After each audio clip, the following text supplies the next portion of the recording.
Swastiastu. Baik, terima kasih atas kesempatannya. Saya buka dengan Satyakuku Dharmakan Dharmaku Kubaktikan Salam Pramuka. Perkenalkan, nama saya Kade Juliari. Di sini saya akan melaksanakan ujian SKU poin pertama tentang dapat menjelaskan samsara atau punarbawa sebagai bentuk untuk penyempurnaan kelahiran berikutnya. Punarbawa berasal dari bahasa Sanskerta, terdiri dari dua kata, yaitu kata punar yang berarti lagi, kembali atau berulang-ulang, dan bawa yang berarti menjelma. Jadi, punarbawa berarti kelahiran yang berulang-ulang yang disebut juga dengan penitisan atau samsara. Di dalam pustaka suci Weda dikatakan bahwa penjelmaan atma atau roh yang berulang-ulang ke dunia ini disebut samsara.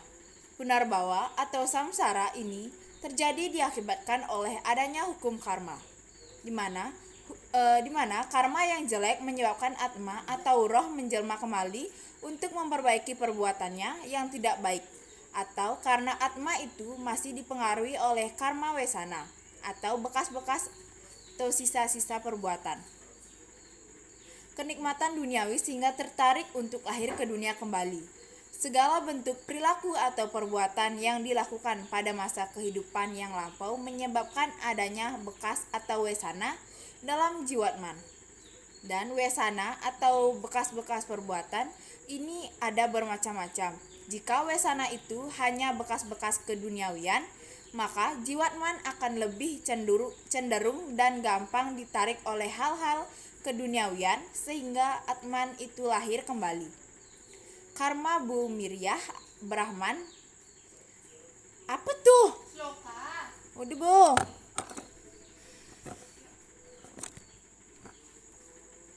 Secara singkat dapat dikatakan bahwa karma adalah perbuatan yang meliputi segala gerak, baik pikiran, perkataan, maupun tingkah laku. Sedangkan punarbawa adalah kesimpulan dari semua karma itu yang terwujud dalam penjelmaan tersebut. Setiap karma yang dilakukan atas dorongan acuba karma akan menimbulkan dosa atau atman akan mengalami neraka, serta dalam punarbawa yang akan datang akan mengalami penjelmaan dalam tingkat yang lebih rendah, sengsara atau menderita, dan bahkan dapat menjadi makhluk yang lebih rendah tingkatannya. Sebaliknya, jika setiap karmanya yang dilakukan berdasarkan cuba karma akan mengakibatkan atman atau roh menuju surga, dan jika menjelma kembali akan mengalami tingkat penjelmaan yang lebih sempurna atau lebih tinggi. Baik, sekian dari saya tutup dengan Satyakuku Dharmakan Dharmaku Kubaktikan Salam Pramuka. Santi Santi. Swastiastu. Baik, terima kasih atas kesempatannya. Saya buka dengan Satyakuku Dharmakan Dharmaku Kubaktikan Salam Pramuka. Perkenalkan, nama saya Kade Juliari. Jadi di sini saya akan melaksanakan ujian SKU poin pertama mengenai dapat menjelaskan mengenai Asta Brata. Manawa Dharma Sastra dijelaskan bahwa seorang pemimpin harus menanamkan 8 sifat dewa di dalam dirinya yang disebut dengan Asta Brata. Asta Brata artinya 8 ajaran utama tentang kepemimpinan yang merupakan petunjuk Sri Rama kepada Bharata atau adiknya yang akan dinobatkan menjadi Raja Ayodhya. Asta Brata disimbolkan dengan sifat-sifat dari alam semesta yang patut dijadikan pedoman bagi setiap pemimpin, yaitu Indra Brata, seorang pemimpin hendaknya seperti hujan, yaitu senantiasa mengusahakan kemakmuran bagi rakyatnya dan dalam setiap tindakannya membawa kesejukan dan penuh kewibawaan. Yang kedua, Yama Brata, seorang pemimpin hendaknya meneladani sifat-sifat. Yang ketiga yaitu Dewa Yama, yaitu berani menegakkan keadilan menurut hukum atau peraturan yang berlaku demi mengayomi masyarakat. Surya Brata, seorang pemimpin hendaknya memiliki sifat-sifat seperti matahari atau surya yang mampu memberikan semangat dan kekuatan pada kehidupan yang penuh dinamika dan sebagai sumber energi. Chandra Brata, seorang pemimpin hendaknya memiliki sifat-sifat seperti bulan, yaitu mampu memberikan penerangan bagi Rakyatnya yang berada dalam kegelapan atau kebodohan, yang menampilkan wajah yang penuh kesejukan dan penuh simpati, sebagai masyarakatnya merasa tentram dan hidup nyaman. Vayu Brata, seorang pemimpin hendaknya ibarat angin atau maruta, senantiasa berada di tengah-tengah masyarakatnya, memberikan kesegaran dan selalu turun ke bawah untuk mengenal denyut kehidupan masyarakat yang dipimpinnya. Bumi Brata, seorang pemimpin hendaknya memiliki sifat-sifat utama dari bumi, yaitu teguh, menjadi landasan berpijak dan memberi segala yang dimiliki untuk kesejahteraan masyarakatnya. Varuna Brata, seorang pemimpin hendaknya bersifat seperti samudera, yaitu memiliki wawasan yang luas, mampu mengatasi setiap gejolak dengan baik, penuh kearifan dan kebijaksanaan. Agni Brata, seorang pemimpin hendaknya memiliki sifat-sifat mulia dari api, yaitu mendorong masyarakatnya untuk berpartisipasi dalam pembangunan, tetap teguh dan tegak dalam prinsip dan menindak atau menghanguskan yang bersalah tanpa pilih kasih. Kepemimpinan dalam Hindu merupakan hal yang sangat terkait dengan etika.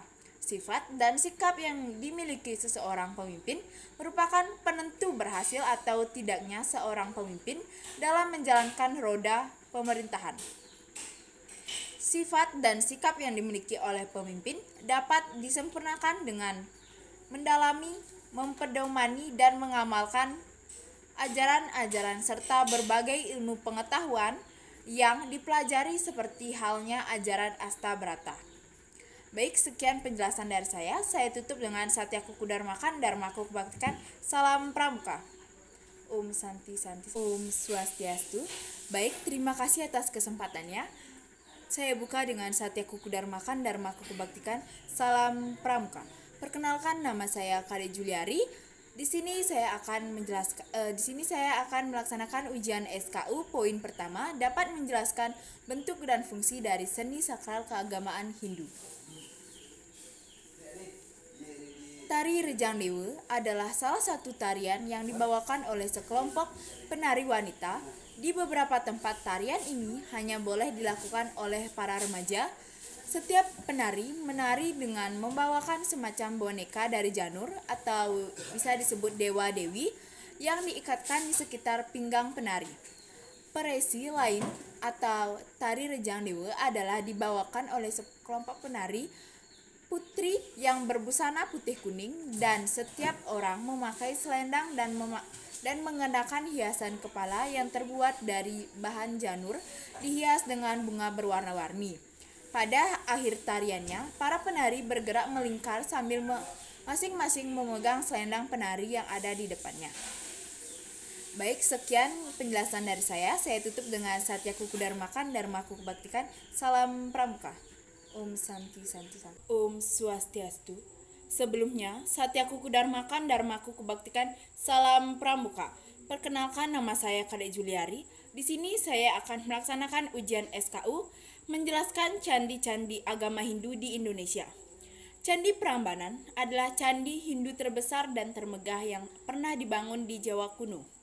Pembangunan candi Hindu kerajaan ini dimulai oleh Rakai Pikatan sebagai tandingan Candi Buddha Borobudur, dan juga Candi Sewu yang terletak tak jauh dari Prambanan.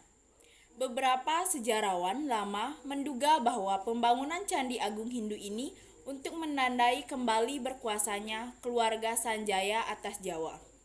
Hal ini terkait teori Wangsawa kembar, berbeda keyakinan yang saling bersaing, yaitu Wangsawa Sanjaya penganut Hindu dan Wangsa Sailendra penganut Buddha.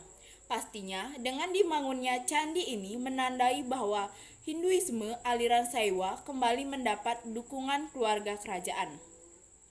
Setelah sebelumnya Wangsa Sailendra cenderung lebih mendukung Buddha aliran Mahayana, hal ini menandai bahwa kerajaan Medang beralih fokus dukungan keagamaannya dari Buddha Mahayana ke pemujaan terhadap Siwa. Bangunan ini pertama kali dibangun sekitar tahun 850 Masehi oleh Rakai Pikatan dan secara berkelanjutan disempurnakan dan diperluas oleh Raja Lokapala dan Raja Balitung Mahasambu. Berdasarkan prasasti Siwagra berangkat tahun 856 Masehi, bangunan suci ini dibangun untuk memuliakan Dewa Siwa dan nama asli bangunan ini adalah dalam bahasa Sanskerta adalah Siwagra yang berarti rumah atau Siwala yang berarti ranah Siwa. Baik, sekian penjelasan dari saya. Saya tutup dengan Satyaku Kudarmakan dan Dharmaku Baktikan. Salam Pramuka. Om Santi Santi Santi Om.